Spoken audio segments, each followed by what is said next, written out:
જાંબુઘોડા પોલીસે બોડેલી તરફથી હાલોલ તરફ કતલના ઈરાદે લઈ જવામાં આવતી 6 ગાયોને બચાવી લીધી।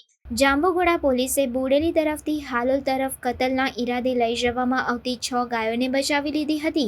પિકઅપ ડાલામાં ખીચોખીચ બાંધીને 6 ગાયોને ઘાસચારો કે પાણી વગર લઈ જવામાં આવી રહી હતી। પોલીસે ગાયોને ક્રૂરતાપૂર્વક બાંધીને લઈ જતા એક ઈસમ ઘોઘંબા તાલુકાના પાલ્લા ગામના મોહમ્મદ મુસ્તકીમ મોહમ્મદભાઈ મકરાણી પિકઅપ વાનના ડાલામાં 6 ગાયોને દોરડાઓ વડે ક્રૂરતાપૂર્વક બાંધી કોઈપણ પ્રકારના ઘાસચારા કે પાણી વગર બોડેલી તરફથી આવ્યો હતો અને પિકઅપ વાનને જાંબુઘોડાથી હાલોલ તરફ લઈ જતા જાંબુઘોડાના કાળિયાવાવની ચેકપોસ્ટ ઉપર પિકઅપને રોકવામાં આવી હતી। ગાડી રોકતા પિકઅપનો ચાલક વાન મૂકી ખેતર તરફ દોડીને ભાગતા પોલીસે તેને ઝડપી પાડી 95,000નો મુદ્દામાલ કબજે કરી તેની સામે ગુજરાત પશુ સંરક્ષણ સુધારા અધિનિયમ અને પ્રાણી ક્રૂરતા અધિનિયમની કલમો મુજબ ગુનો નોંધી કાર્યવાહી હાથ ધરી છે।